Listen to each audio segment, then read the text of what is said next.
So once the performance is nailed, then it's really time to go to work. It can be tedious, but it's worth going through the whole vocal and trimming and tightening every aspect of the performance. Of course, the better the singer, the less you will have to do at this stage, but in the majority of cases, you will have to do at least some tightening up of the vocal and do some pitch correction. This also depends on how you want the final product to sound. If you want a more live feel, then you may not want to add any corrections at all. For the sake of the tutorial, and because let's face it, my vocal needs it, let's presume we want this vocal as tight as possible.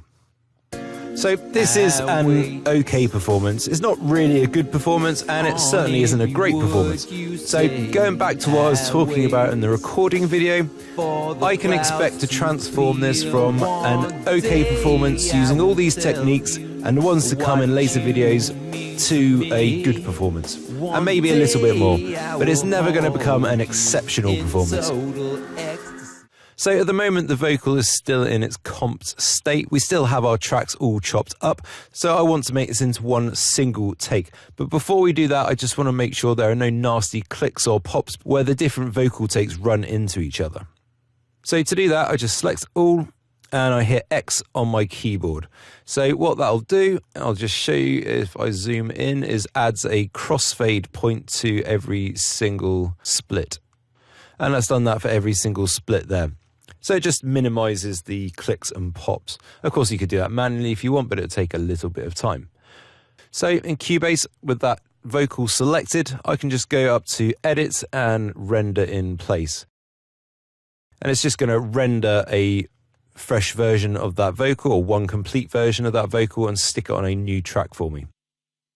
Now the track that it's created is an exact copy, so it has all the same routing as the other track. It's just got the one vocal take on there, and it's also automatically muted the comped vocal take. So I'm just going to drag that up to the top just to stick it out of the way, but I want to keep it just in case I need to go back at any point and pick a different bit of vocal if something's not working for me later on. Okay, so now we're ready to start pitch and timing correction. Now, I find it's always best to do the pitch correction first, as sometimes when you are pitch correcting, you'll come across a bit of the vocal that just does not like being pitch corrected, and therefore you need to go back to the comp track and use a different take for that particular word or phrase. So you don't want to have done all the timing correction first, only to find that you need to redo some of it because the vocal has been changed. Of course, if you're going to be pitch correcting, then you need a bit of software capable of doing it. Auto-tune is a name most people have heard of and has become almost synonymous with any form of pitch correction applied to vocals, but there are plenty of programs out there and many much more advanced than the original Auto-tune from MYRAZ. If your DAW does not have built-in pitch correction software, one of the best third-party pitch correction programs that I've used is called Melodyne, which can be used as a standalone program or as a rewire instrument in your DAW. So it can basically be kind of used as a plugin in your DAW of choice. I'm using Cubase, so I have Steinberg's take on pitch correction called Vary Audio, which has pretty much every function that Melodyne has. So if you're using different pitch correction software, then what I'm showing you should translate just fine. So of course we just bring up our waveform, and then down the side here, we just click on the Vary Audio tab. And just to analyze the audio first of all, we need to just go pitch and warp. No, it just analyzes the pitch of all the different notes. So there's two things displayed here. One is you've got the sort of grey waveform in the background, which is quite helpful so you can see where all the notes start, see if Cubase is analysing the notes properly compared to the actual waveform. And of course we've got this what looks like MIDI now is for the note, so I can drag a note and change it if I don't like where it's situated, or I want to try making harmonies out of it or something like that. I can always move the notes up.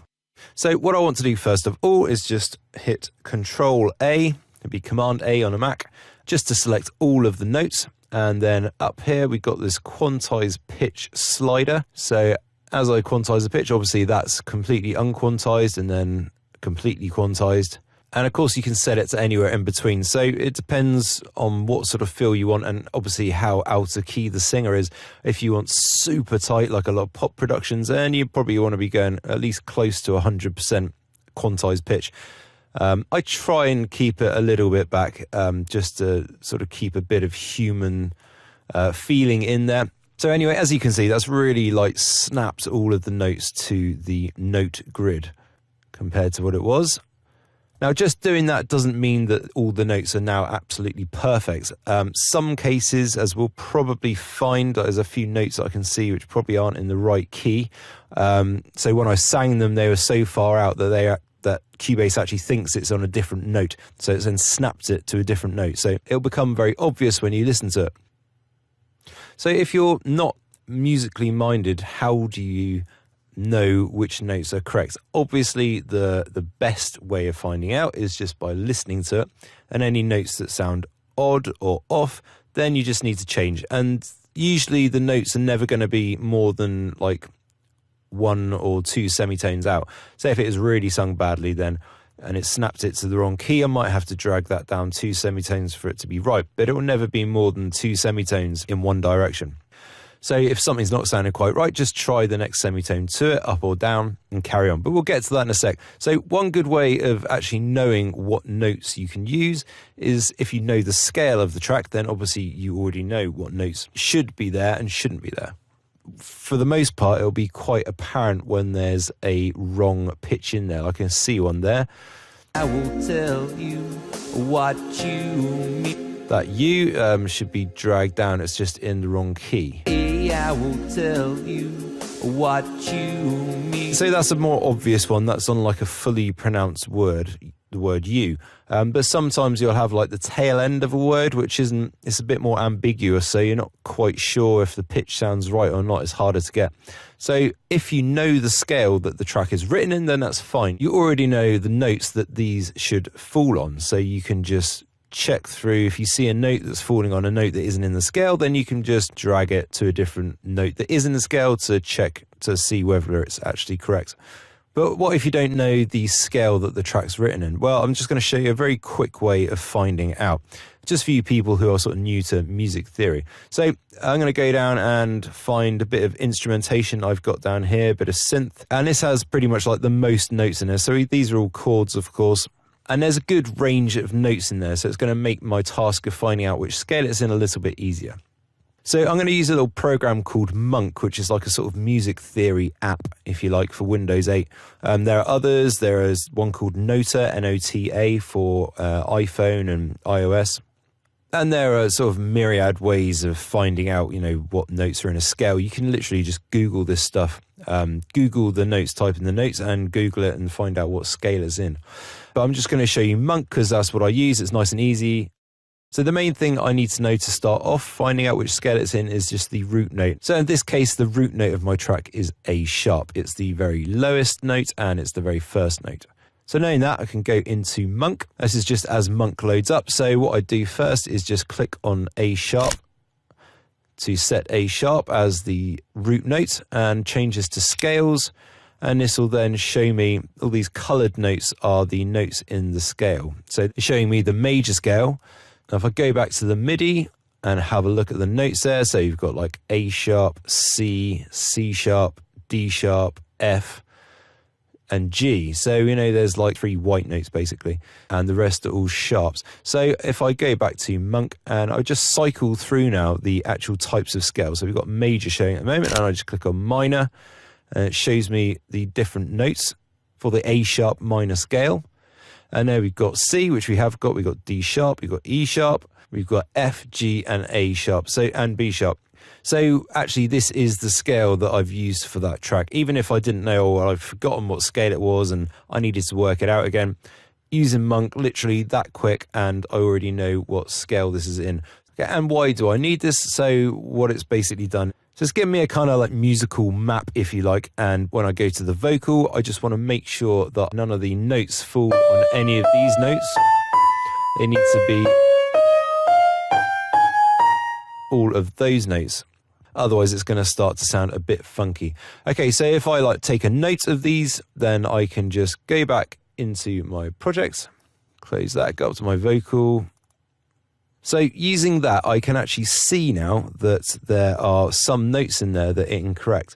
So I'm not using any A's. So I know all of these notes are actually not falling exactly in the scale. So I can tighten these up.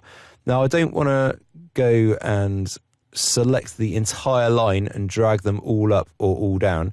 because some of these might have been snapped to an incorrect note. So if I move them all up, I might be moving a few of them even more out.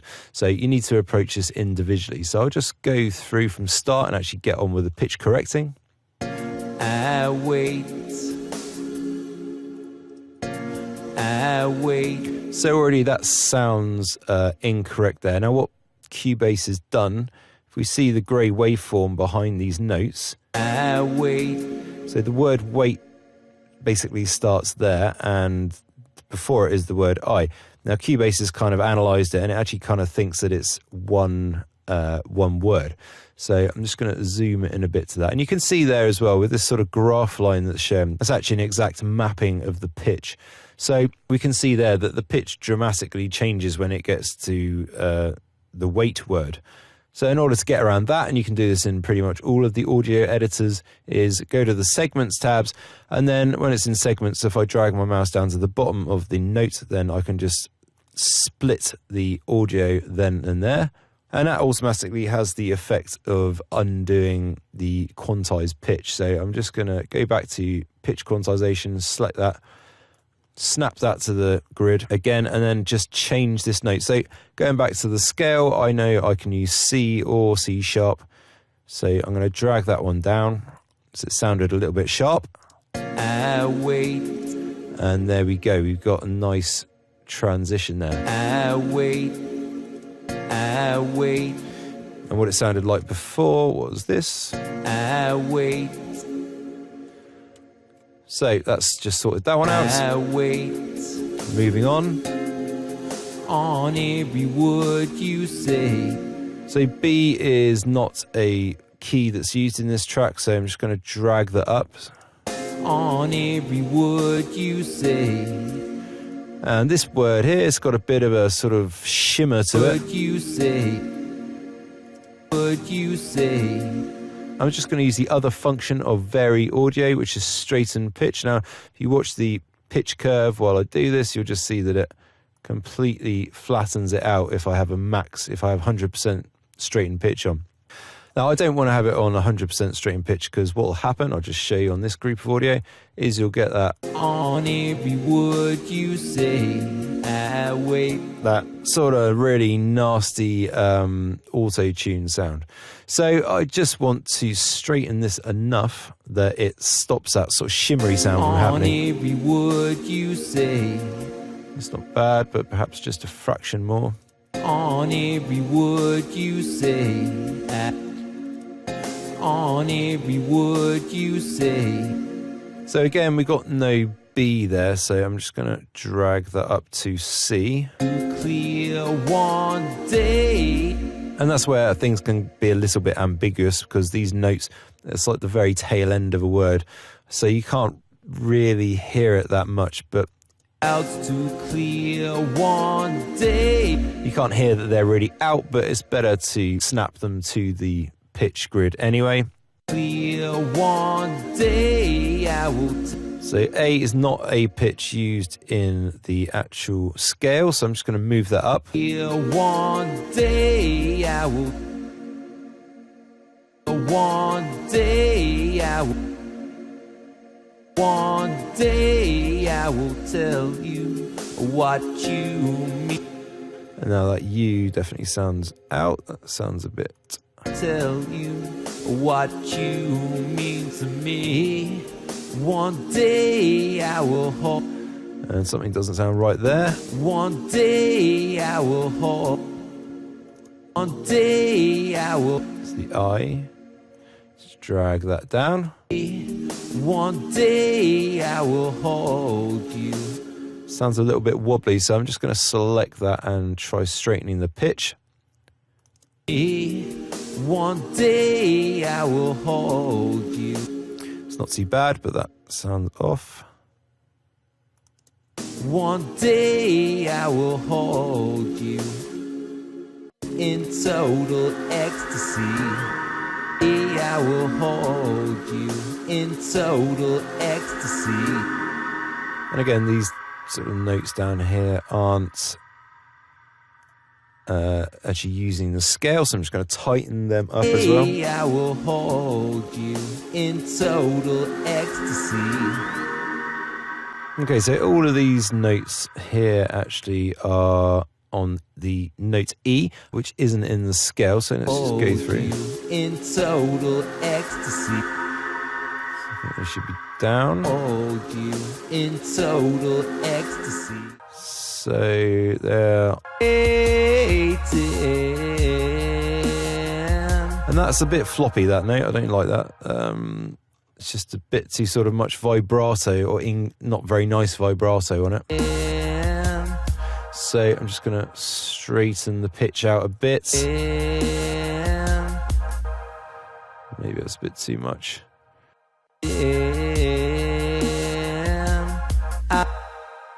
Okay, so with respect to just getting the pitch corrected, that's about as far as I can really go with that. So once you've done a general quantization, then it's just a case of going through and making sure each note is correct, and that any like warbles or incorrect vibrato that's been added to the vocal is corrected and just tightened up in general.